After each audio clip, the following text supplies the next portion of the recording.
नमस्कार प्यारे बच्चों, अब आप इस विषय के वीडियोस एक साथ भी देख सकते हैं। इसके लिए वीडियो के नीचे मेरी चैनल का नाम है, तो चैनल में जाके प्लेलिस्ट में जाएंगे तो इस विषय के वीडियोस एक साथ देख सकेंगे। तो बच्चों, आज के वीडियो में हम सीखेंगे हिंदी कक्षानों का पाठ नंबर 12। पाठ का नाम है रानी और लेखिका नाम है महादेवी वर्मा। तो रानी है वो एक संस्मरण है। संस्मरण यानी रानी है वो एक घोड़ी है, और महादेवी वर्मा जब छोटी थी तब यह घोड़ी उसके घर आई थी, और महादेवी वर्मा है वो अब आज भी उसे भुला नहीं पाई है। रानी के साथ साथ एक निक्की है और वो नेवला है, और दूसरा है रोबी। रोबी है वो उसकी कुतिया का नाम है। तो महादेवी वर्मा है वो रानी, निक्की और रोबी को बड़ी होकर भी भुला नहीं पाई है। और इस संस्मरण के द्वारा पशु, पंछी और निर्दोष भोले ऐसे प्राणियों के प्रति महादेवी जी का स्नेह और प्रेम छलकता नजर आता है। तो इस पाठ में जैसे महादेवी वर्मा का पशु के प्रति प्रेम है, उसी तरह महादेवी वर्मा कहते हैं कि आप भी पशुओं को मदद करो, उसके प्रति प्रेम भावना रखो। रियासत होने के कारण इंदौर में शानदार घोड़ों और सवारों का आधिक्य था। आधिक्य यानी बहुत थे। इसके अतिरिक्त हम अंग्रेजों के बच्चों को छोटे टट्टुओं या सफेद गधों जिसकी जाति के संबंध में रामा ने हमारे ज्ञानवर्धन किया था, पर घूमते देखते थे। रामा की कहानियों में तो राजा अपराधियों को गधे पर चढ़ाकर देश निकाला देता था। देश निकाला यानी देश से बाहर निकाल देते थे जो अपराध करते थे इन्हें गधों पर बैठकर प्रसन्नता से घूमते देखकर विश्वास करना कठिन था कि इन्हें दंड मिला है। रामा के पास हमारी जिज्ञासा का समाधान था। रामा है वो उसका नौकर था। इन्हें विलायत में गधे पर बैठने का दंड देकर भारत में भेजा गया है, क्योंकि वहां यह वाहन नहीं है। एक दिन हम तीनों ने बाबूजी को मौखिक स्मृति पत्र दिया कि हमारे पास छोटा सा घोड़ा न रहना अन्याय की बात है। यदि अन्य बच्चों को घोड़े पर बैठने का अधिकार है तो हमें भी वह अधिकार मिलना चाहिए। बाबूजी ने हंसते हुए पूछा, सफेद टट्टू पर बैठोगे? तुम कहो के साथ ठेलम ठाल के उपरांत मैंने अगुआ होकर गंभीर मुद्रा में उत्तर दिया, सफेद टट्टू तो गधा होता है जिस पर बैठाकर सजा दी जाती है। पता नहीं हमारे ज्ञान के वजस्त्र स्रोत रामा की बाबूजी ने डांटा या नहीं, परंतु कुछ दिन बाद हमने देखा कि एक छोटा सा चॉकलेटी रंग का टट्टू आंगन में पश्चिम वाले बरामदे में बांधा गया है। बरामदा तो घोड़े बांधने के लिए बनाया नहीं गया था, अतः बाहर से टट्टू को लाने के लिए दीवार में एक नया दरवाजा लगाया गया और उसकी मालिश करने तथा खाने पीने, घूमने आदि की उसकी देखरेख के लिए छुट्टन नामक का साइंस रखा गया। अब तो हम उस छोटे टट्टू से बहुत प्रभावित और आतंकित हुए। हमारे तथा हमारे अन्य साथी जीवों के लिए न मकान में कोई परिवर्तन हुआ, न कोई विशेष नौकर रखा गया। रामा तो नौकर कहा नहीं जा सकता, क्योंकि वह तो डांटने फटकारने के अतिरिक्त हमारे कान भी खींचता था और हमारी खिड़की तक दरवाजे में परिवर्तित नहीं हो सकी, जिससे हम रोजी और निक्की के साथ कूदने के कष्ट में से मुक्त हो सकते। बाबूजी से यह सुनकर भी कि वह टट्टू हमारी सवारी के लिए आया है, हम सब 4-5 दिन उससे रुष्ट और अप्रसन्न ही घूमते रहे। रुष्ट यानी नाराज, परंतु अंत में उसने हमारी मित्रता प्राप्त ही कर ली।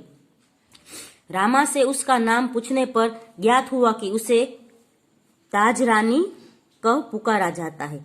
ताजमहल का चित्र हमने देखा था और रामा और कल्लू को माँ की सभी कहानियों में रानी के सुख दुख की गाथा सुनते सुनते हम उसके प्रति सहृदय हो गए थे।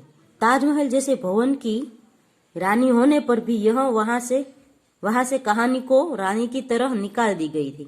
यह कल्पना करते ही हमारी सारी ईर्ष्या और सारा रोष करुणता से पिघल गया। हम उसे और अधिक आराम देने के उपाय सोचने लगे। यह इतनी सुंदर थी कि अब तक उसको छवि आंखों में वसी जैसी है। हल्का चॉकलेटी चमकदार रंग जिस पर दृष्टि फिसल जाती थी। छोटे कानों में के बीच में माथे पर झूलता अलाई का गुच्छा, बड़ी बड़ी काली स्वच्छ और पारदर्शी जैसी आंखें, लाल नथुन जैसी फूला फूला कर चारों ओर की गंध लेती रहती है, उजले दांत और लाल जीभ की झलक देते हुए गुलाबी होठों वाला लंबा मुंह जो लोहा चबाते रहते पर भी क्षत विक्षत नहीं होता था। ऊंचाई के अनुपात से पीठ की चौड़ाई अधिक है। सुडौल मजबूत पैर और सघन पूंछ जो मक्खियां उड़ाने के क्रम में मोरछल के समान उठती गिरती रहती है। उस समय यह सब समझने की बुद्धि नहीं थी, परंतु इतने दीर्घ काल के उपरांत भी स्मृति पट पर वे रेखाएं ऐसे उभर आती है जैसे किसी अदृश्य शाही से लिखे अक्षर अग्नि के ताप से प्रत्यक्ष होने लगते हैं।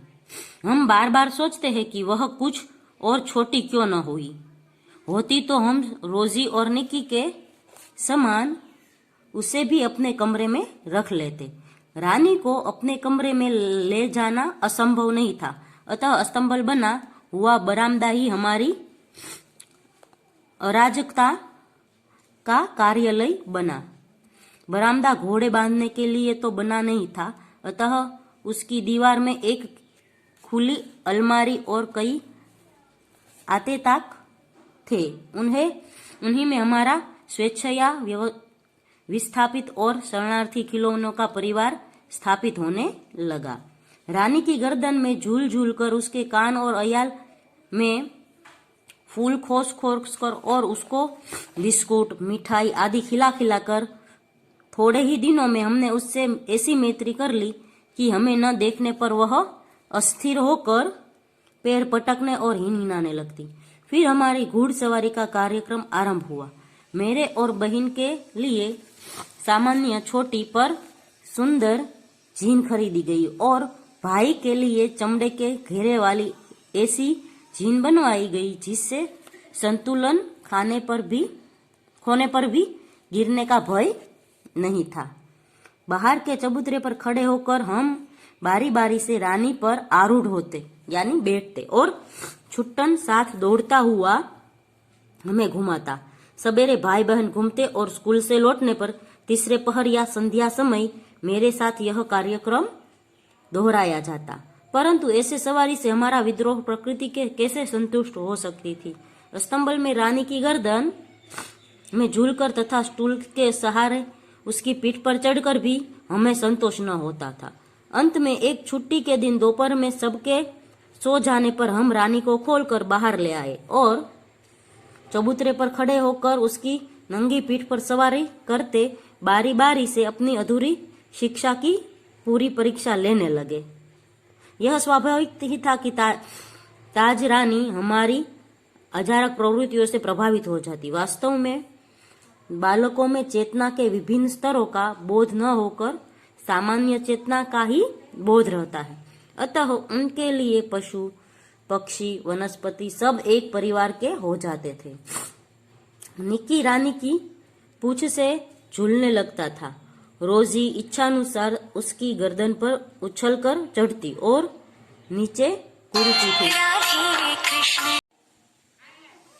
वास्तव में बालकों में चेतना के विभिन्न स्तरों का बोध न होकर सामान्य चेतना का ही बोध रहता था, अतः उनके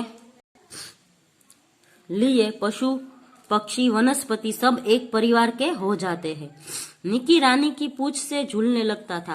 रोजी इच्छानुसार उसकी गर्दन पर उछलकर चढ़ती और नीचे कूदती थी और हम सब उसकी पीठ पर ऐसे गर्व से बैठते थे मानो मयूर सिंहासन पर आसीन हो। रानी हम सबकी शक्ति और दुर्बलता जानती थी। उसकी नंगी पीठ पर अयाल पकड़कर बैठने वालों को वह दुल की चाल से इधर उधर घुमाकर संतुष्ट कर देती थी। परंतु एक बार मेरे बैठ जाने पर भाई ने अपने हाथ की पतली संटी उसके पैरों में मार दी। चोट लगने के कारण संभावना ही नहीं थी कि, परंतु उससे न जाने उसका स्वाभिमान आहत हो गया या कोई दुखद स्मृति उभर आई। वह ऐसे वेग में भागी मानो सड़क, पेड़, नदी, नाले और उसे पकड़ बांध रखने का संकल्प किए हो। कुछ दूर मैंने अपने आप को उस उड़न खटोले पर संभाला, परंतु गिरना तो निश्चित था। मेरे गिरते ही रानी मानो अतीत के से वर्तमान में लौट आई और इस प्रकार निश्चल खड़ी हो गई जैसे पश्चाताप से की प्रस्तर प्रतिमा हो। साथियों की चीख पुकार से सब दौड़े और फिर बहुत दिनों तक मुझे बिछाने पर पड़ा रहना पड़ा। बिछाना यानी खटिया में, क्योंकि उसे चोट लग गई थी तो वो उठ नहीं पाती थी। स्वस्थ होकर रानी के पास जाने पर वह ऐसे करुण पश्चाताप भरी दृष्टि से मुझे देखकर हिनहिनाने लगी जिससे मेरी आंख में आंसू आ गए। एक बार भाई के जन्मदिन पर नानी ने उसके लिए सोने के कड़े भेजे। सामान्यतः हम कोई भी नया कपड़ा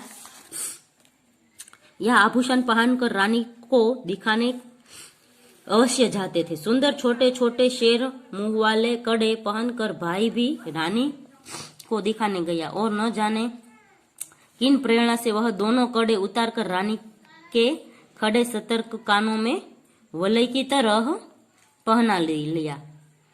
फिर हम सब खेल में कड़ों की बात भूल गए। संध्या समय भाई के कड़े रहित हाथ देखकर जब माँ ने पूछताछ की तब खोज आरंभ हुई, पर कहीं भी कड़े नहीं मिले।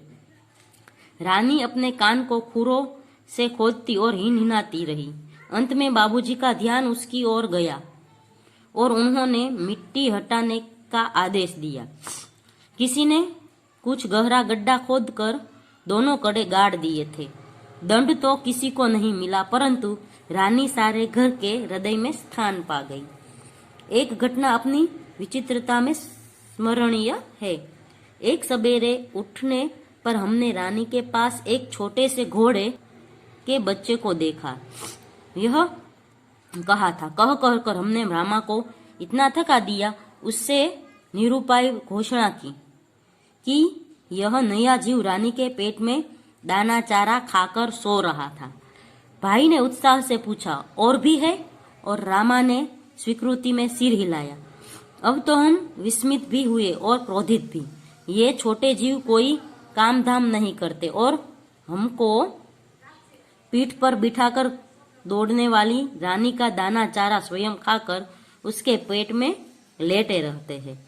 भाई ने कहा, रानी का पेट चीरकर हम कम से कम एक और बच्चा घोड़ा निकाले, तब बच्चे घोड़ों पर वे छोटे बहन भाई बैठेंगे और रानी मेरी सेवा में रहेगी। प्रस्ताव मुझे भी उचित जान पड़ा, पर जब एक दोपहर को वह कहीं से शाक काटने का चाकू ले आया, तब मेरे साहस ने जवाब दे दिया। एक और भी समस्या की ओर हमारा ध्यान गया। आखिर हम रानी का पेट सिएंगे कैसे? माँ की महीन सी सुई से तो सीना असंभव था। टाट सोने का बड़ा सुआ रामा अपनी कोठरी में रखता था, जहां हमारी पहुंच नहीं थी। कुछ दिनों के उपरांत जब रानी का अश्व शिशु कुछ बड़ा होकर दौड़ने लगा, तब हमें न अपना क्रोध स्मरण रहा और न प्रस्ताव। तो बच्चों, यहाँ पर पाठ खत्म होता है। अगले वीडियो में हम इस पाठ का स्वाध्याय सीखेंगे।